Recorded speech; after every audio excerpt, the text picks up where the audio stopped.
21세기의 키워드로 우리의 역사를 살펴보는 시간, 역사 데자뷰. 오늘도 공간역사연구소 박광일 소장님과 함께합니다. 안녕하세요. 안녕하세요. 자, 지금 수능 시험이 한창입니다. 어려운 환경에서 오랜 시간 준비한 만큼 또 수험생들 모두 좋은 결과가 있어야 할 텐데요. 결과가 생각만큼 안 좋더라도 수능 말고도 인생엔 여러 기회가 있으니까요. 근데 역사 속에 뛰어난 사람들 중에도 시험을 꼭 잘 봐서 잘 된 사람만 있는 건 아니지 않습니까? 그렇습니다. 그래서 조선시대 이제 뭐 수능하고 사실은 직접 비교하기는 어렵습니다. 지금의 이제 고시하고 오히려 더 비슷한 과거 제도하고 과거. 이제 연결해서 생각해 볼 수 있을 것 같은데요. 과거는 이제 관료를 뽑기 위한 취직 시험이었고, 그렇죠. 수능은 이제 상급 학교로 가는 그 진학 시험이죠. 그렇죠. 그런 면에서 오히려 이제 진사생원시라고 하는 속과가 조금 더 비슷한 경향이 있기는 한데요.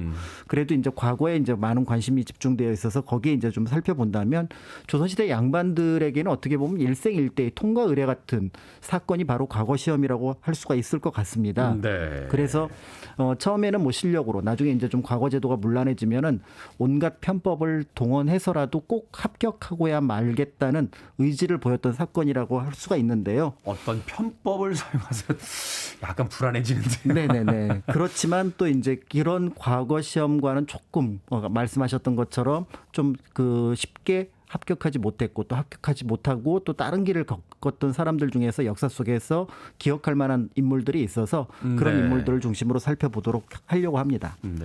일단 뭐 지금과 그렇게 크게 다르진 않다 하는 생각도 드는데 그렇다면은 뭐 재수생, 삼수생, 뭐 N수생 뭐 이런 사람들도 있었겠네요. 당연하죠. 그러니까 전국에서 수만 명이 응시를 하는데 네. 기껏 33명을 뽑으니까요. 문과 기준으로 보면은. 1년에 33명 뽑았어요? 3년에. 3년에요? 네. 그러니까 이제 별과가 좀 있기는 해서 전체 숫자는 조금 늘어나긴 합니다만은. 이야, 그러면 우리가 그 역사 속에서 소위 이제 과거에서 그 뽑혀가지고 정말 관료가 된 뭐 이율곡 선생이나 뭐 이원 정말 대단한 분들이네요. 그렇죠. 그러니까 이제 지금 말씀하셨던 율곡이 그다음에 뭐 정인지, 김한로, 네. 정철 이런 분들이 바로 한 번에 과거에 합격하고 또 장원급제를 했던 인물로 알려져 있으니 정말 대단한 인물입니다. 네. 그렇지만 이렇게 이제 과거에 장원급제는 하진 않았다고 하더라도 어렵게 과거에 합격하면서 그 시험에 대응하는 어떤 삶의 모습을 보여준 분들이 있는데요. 네. 그중에 아마 첫 손으로 꼽을 수 있는 인물이 바로 이순신 장군이 아닐까. 이순신 장군. 생각을 합니다. 이야, 그렇죠. 이율곡 선생님도 광화문에 동상은 없잖아요. 그렇죠. 광화문에 있는 세종대왕님과 함께 유일하게 있는 동상이 그러니까 전국에 아마 동상이 제일 많지 않을까라는 생각을 하는데요. 그래요. 네네네. 더군다나 제일 중요한 공간에 제일 딱 서 계시니까 이순신 장군. 네네. 이순신 장군 어떠셨습니까? 일단 이순신 장군은 다른 역사 인물과 다르게 무과 출신입니다. 무과. 보통 우리가 장군님이라고 부르는 인물 중에 상당수가 문과 출신인데 비해서 진짜 무과 출신이라는 점이 좀 특별하다고 볼 수가 있죠. 예를 들어 이제 권율 장군 같은 경우도 권율 장군이라고 보지만 사실 문과 출신으로 나중에 이제 행정부의 관료로서 어떤 전쟁을 치러서 나중에 장군이라는 호칭을 부르게 되고요. 네. 뭐 강감찬 장군도 마찬가지고요. 그렇군요. 네네. 그래서 이제 무과 출신인데 아무래도 조금 좀 덜 경쟁률이 있었다고 보여지긴 하지만 그래도 경쟁이 굉장히 심했다고 볼 수가 있는데요. 그래도 어쨌든 이 무과 시험에서 이제 여러 번 시험을 보게 되는데 안타깝게도 이제 시험을 그렇게 잘 보지는 못했던 것 같습니다. 그렇군요. 이순신 장군이 그렇게 시험을 처음부터 잘 보셨는 분은 아닌 것 같다. 언제 처음 과거에 응시하셨습니까? 네, 1572년인데요. 당시 나이가 이제 28살. 28이면 조선시대 평균 수명이 한 40 정도 되지 않습니까? 40대 중반 뭐 이렇게 보고 있으니까요.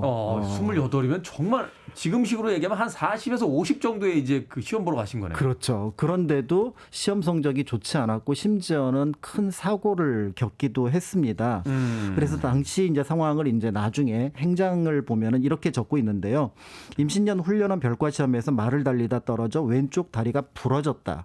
보통 사람들은 공이 이미 죽었는가 했는데 공이 한쪽 다리로 일어나서 버드나무 가지를 잘라 껍질을 벗겨서 다리를 동여매니 과장의 사람들이 장하게 여겼다. 이게 유명한 일화죠.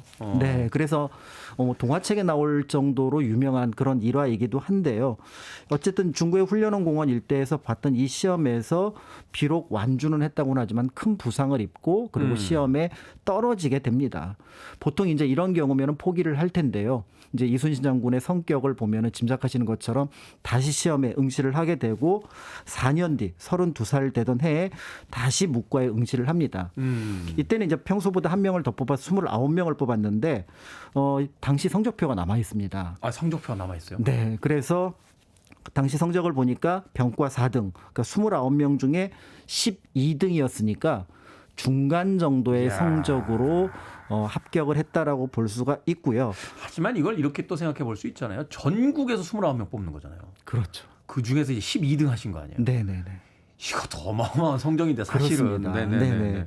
그래서 과거에 합격을 했는데 잘 알려진 것처럼 45살까지는 정읍평감이라고 하는 시골의 관리로서 어떻게 보면은 계속해서 자신의 이력을 이제 쌓아가고 있었다는 점에서 임진왜란이 없었다면 우리는 이순신 장군을 어떻게 기억할까를 생각을 해보면 사실은 과거 시험의 어떤 합격 어떤 시기, 그다음에 어떤 관리로서의 이력 이런 것만 갖고 한 사람을 평가하는 게 조금은 어렵지 않을까 이렇게 생각을 할 수가 있을 것 같습니다. 그렇죠. 세상이 지금 또 많이 변했잖아요. 예전에는 뭐 대학의 어떤 이름, 뭐 성적, 뭐 이런 것들을 가지고 그 사람을 평가하긴 했습니다만 이 21세기 디지털 시대엔 정말로 많은 가능성들이 그렇죠. 그 이외의 길에도 이제 존재를 하는 건데. 네. 자, 또 다른 사례 있습니까? 이순신 장군님과 같은? 네, 이게 비슷하기도 하고 조금 다르기도 한데요. 네. 앞에서 잠깐 말씀드렸던 이제 보통 이제 장군님으로 부르는 이 권율 장군. 네, 권율 장군에 대한 얘기입니다. 뭐 재수를 하지는 않았는데요. 처음 과거에 합격했을 때 나이가 46살입니다.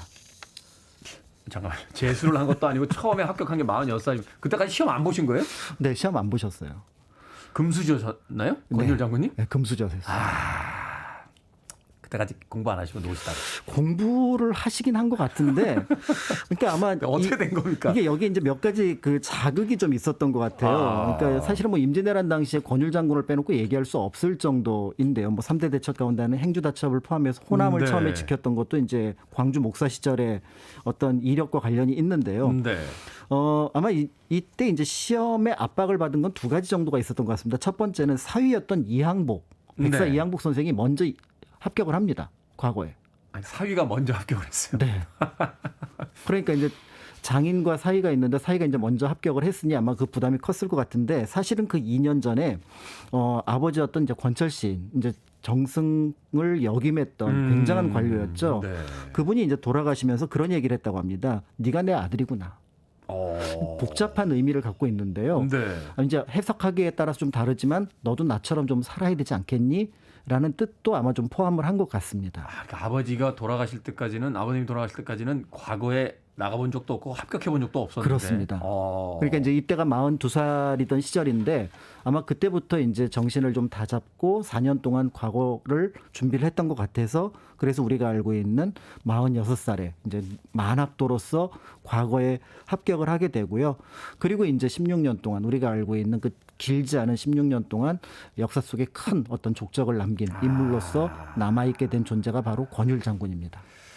이렇게 생각해 볼 수도 있겠네요. 그 책 읽기를 좋아하고 노는 건 별로 안 좋아하셨다고 하니까 말하자면 벼슬에는 별로 뜻이 없고 네. 그냥 홀로 학문을 추구하는 것으로서 충분하지 않는가라고 네. 했는데 아버님이 돌아가시면서 남기신 이야기 그리고 자신의 때 사위가 과거에 이제 급제를 하자 나도 세상에 한번 나가긴 나가야겠구나 하고서는 40 중반에 46살에 과거에 응시하셔서 바로 합격하시고 네. 그리고 이 62세 생을 마감하실 때까지 16년이라는 시간 동안 정말 조선을 위해서 네. 하실 수 있는 일은 모두 다 하신 뒤에 가신 그런 인물이다. 그러니까 이제 그 전 시간이 사실은 헛되지 않았다고 보여지고요. 그 시간 동안 많은 실력을 쌓은 것이 나중에 이제 과거라는 과정을 거치면서 빛을 발한 것이 아닐까 그렇게 볼 수가 있을 것 같습니다. 한편의 드라마군요. 자, 이토록 간절한 소망이 있다면 언젠가 이루어지겠죠. 언젠가 미래에. 자, 늦은 나이에 과거에 급제한 인물들 이순신, 권율 장군 이렇게 예를 들어주셨는데 과거를 아예 안 본 사람도 있습니까?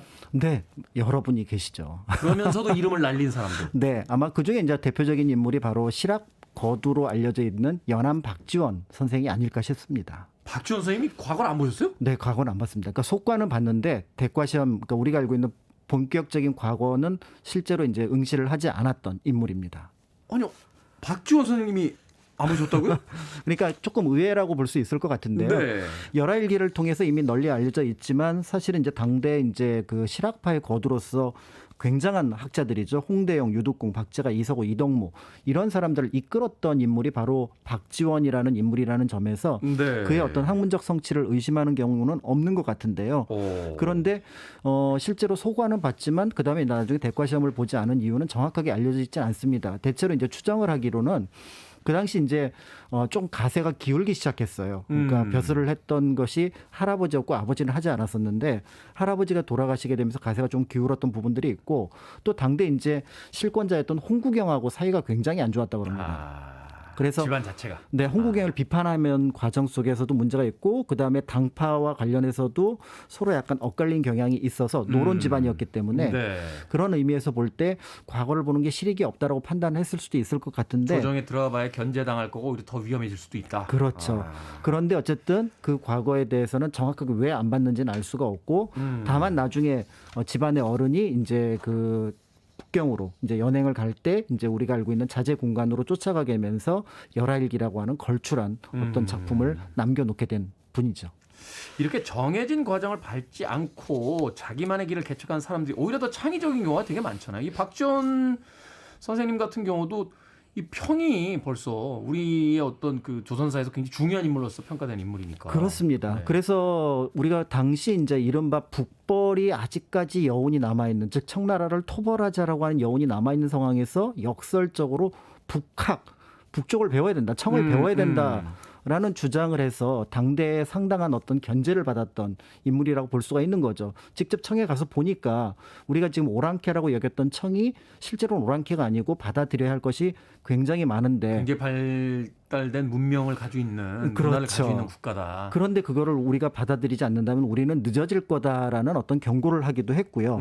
또 한편으로 사회 문제에 있어서 그 양반이 도대체 뭐냐. 그러니까 양반이라는 존재가 가만히 보니까 하는 일이 없는 무의도식하는 존재고 네. 그러니까 그런 얘기들을 논문으로 비판을 한 것이 아니라 양반전 또는 허생전 같은 소설을 통해서 이제 비판을 하기도 했던 인물이기도 합니다. 네. 그런 면에서 볼 때 이제 과거 시험이라고 하는 틀에 잡힌 어떤 학습을 해서 그것을 완성시켰던 인물과는 조금 다른, 그러니까 자신이 공부하고 싶은 것들을 공부하고 그걸 통해서 자신만의 세상을 보는 눈을 길렀던 것이 어떻게 보면 박지원 선생이라고 할 때 그런 면에서 과거를 보지 않았던 것들도 이런 것과 연결해서 생각해 볼 수 있지 않을까 하는 부분이 있는 거죠.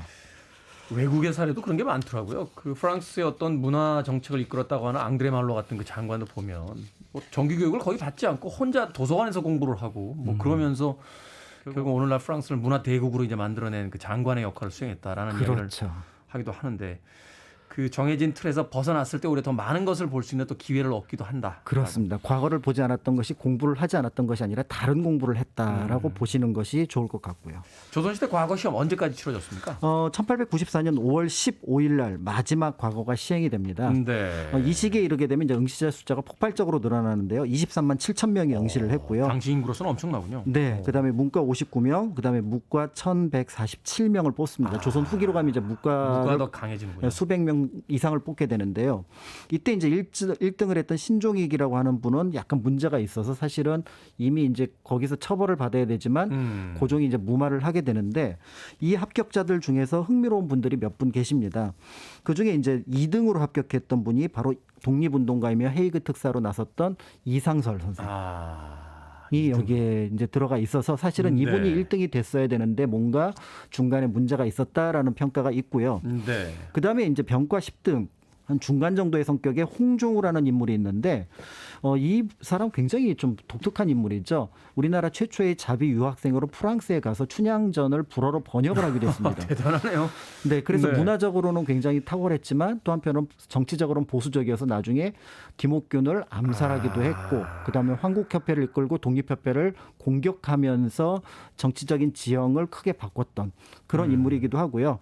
그다음에 이제 거의 끝으로 합격했던 윤덕영이라는 인물이 있는데 친일파의 거두로서 그러니까 순종효왕후의 큰 아버지였음에도 불구하고 그 지위를 이용해서 친일파로서 그래서 경술련 나라를 망하게 하는데 결정적인 역할을 했고 그 이후에 호의호식을 했던 어떤 비판받아 마땅한 인물이라는 점에서 과거라는 제도 하나를 가지고 또 합격이라는 것 하나를 가지고 어떤 한 사람을 평가하는 것은 굉장히 조심스러운 일이다라는 것들을 다시 한번 생각하게 하는 마지막 시험입니다. 위대한 인물들이 위대한 일을 하기 위해서 공부를 잘했던 사람들도 있습니다만 세상을 망친 사람들 중엔 또 공부를 잘했던 그렇습니다. 사람들도 있다는 거. 공부 자체가 그 사람을 평가를 하진 않는다라고 이야기해 주셨습니다. 역사 데자뷰 오늘은 공간역사연구소 박광일 소장님과 함께 조선시대 과거에 대해서 알아봤습니다. 고맙습니다. 감사합니다.